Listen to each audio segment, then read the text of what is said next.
Welcome to the Alcohol Reset, the podcast that helps you reset your habits, health, and relationship with alcohol without judgment or extremes. If you're looking to cut back, take a break, or just understand how drinking can affect your body and mind, you're in the right place. Each episode brings you science-backed insights on neuroscience, nutrition, and habit change to help you feel better, sleep deeper, and take control on your terms. I'm Mike Hardenbrook, best-selling author, neuroscience enthusiast, and habit change expert. I've helped thousands through my book and podcast to rethink their drinking, and now I'm here to help you do the same. Let's get started. All right, let's just start right here. You've probably got the new calendar up on the wall. Maybe you've even hit a few of those early goals already. But if we're being really honest with ourselves, we often carry the same old invisible baggage into a new year. And part of that baggage, well, it's the rituals, isn't it? The drinks after work, the plans that somehow always seem to revolve around alcohol, and that half-joking thing we all do, that we need a drink just to decompress from the day. And then this question starts to bubble up. It's quiet at first, but it gets more and more insistent. What if alcohol doesn't get to be the main character this year? And I think that framing is really, really important. We're not talking of judgment here or labeling alcohol as good or bad. It's not about that. It's just about looking at the role it plays in your life story. This isn't about quitting forever or counting drinks or, proving something to yourself. It's just about shifting the spotlight. Because for so many of us, for decades maybe, alcohol has been the star of the show. Think about it. It shows up for the celebrations, for stress relief, for social connection, the universal tool for the high points and for the low points. But that's where the tension starts to build because you change. Your body changes, your energy, your priorities, they all evolve.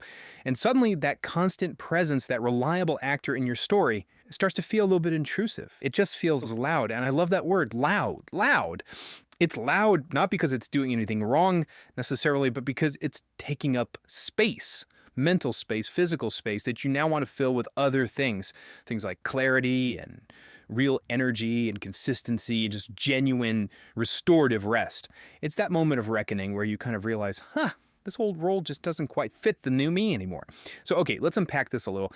How did alcohol become the default shortcut in the first place? Because for so many people, that's exactly what it is. It's the default setting. It's basically a habit that gets reinforced everywhere. Just think about how many situations, good and bad, automatically cue a drink. You get a promotion at work, you drink, you have a really hard day, you drink. Stressed out of your mind, drink.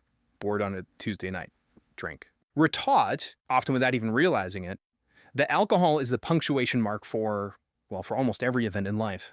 And it's also, the emotional teaching behind it. Alcohol becomes the fastest, most accessible shortcut to feeling different than you currently feel. It's an immediate buffer. If you're anxious, it can numb that feeling. If you're stressed, it feels like a mental off switch. And that's why it works, right? In the short term, it's reliable. But the thing about shortcuts is that they have a shelf life. They work until they don't. And that shift happens when alcohol stops feeling like this optional fun enhancement and starts feeling more like a requirement just to relax or to connect with people. And that's the point where it goes from a supporting role to the main character. And honestly, the whole plot starts to suffer. And this probably brings us right to where you might be right now. You don't hate drinking, you don't want to quit forever, but you just want to feel better. You're suddenly laser focused on feeling better. And you're starting to realize that alcohol is actively getting in the way of that goal. It's like a direct competition for your own resources. The interference points, I hear this all the time. Your sleep feels fractured. It's light, it's not restorative. Mornings feel heavy, sluggish. That sustained focus you need for your work or your creative projects, it's just harder to find. And maybe there's this little layer of anxiety that just seems to hang around longer than it should. Well, from a physiological standpoint, there's a reason for all of this. What's happening is your body's trying to compensate for what the alcohol is doing.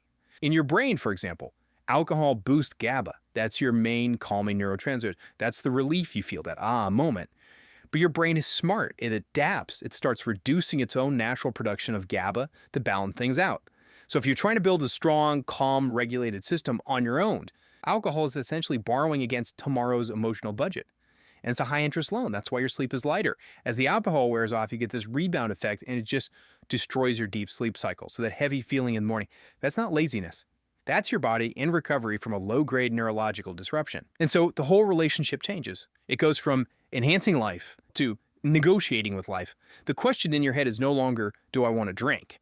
It becomes something much heavier, right? It becomes, is this momentary relief worth the price I'm going to pay for the next 18 hours? And let me just say, that ability to even ask that question, that is pure awareness. That's a huge step. It means you're stepping out of autopilot.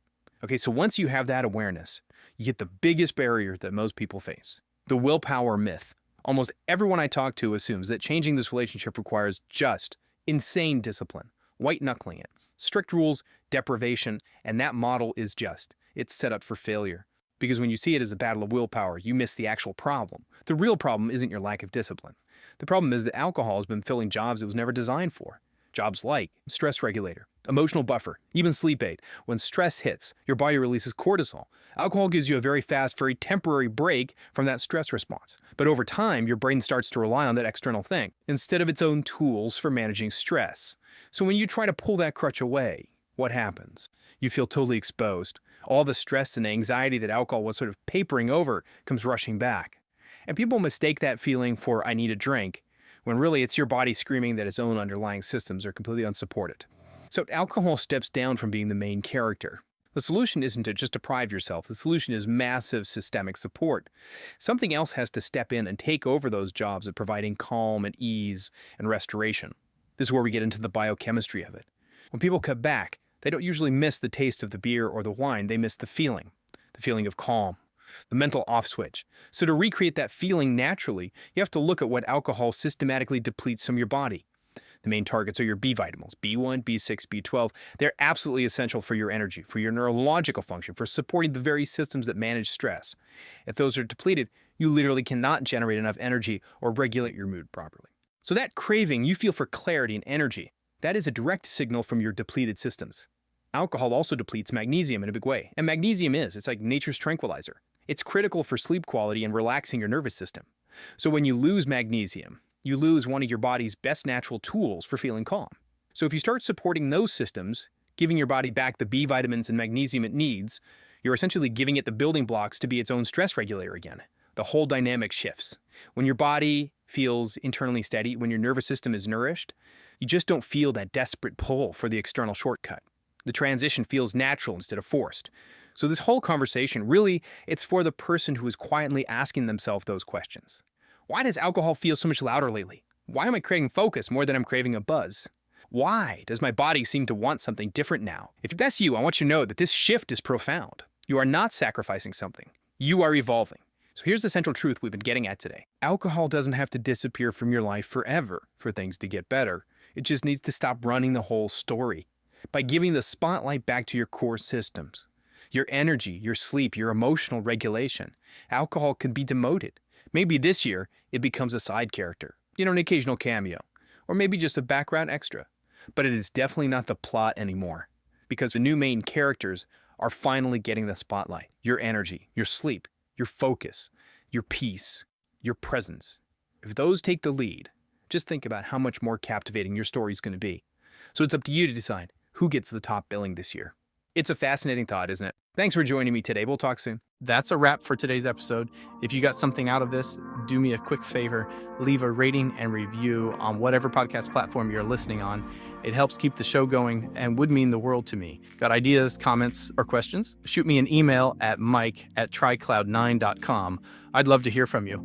And if you're looking for extra support, check out Cloud9, makers of Daily Restore, a once-a-day supplement to support your body from alcohol's effects, and Rise and Unwind AM/PM, a 24-hour combo to curb cravings, balance mood, and improve sleep when taking a break. Go to trycloud9.com and use the code PODCAST to save 15% on your next order. Thanks for listening, and I'll catch you next time.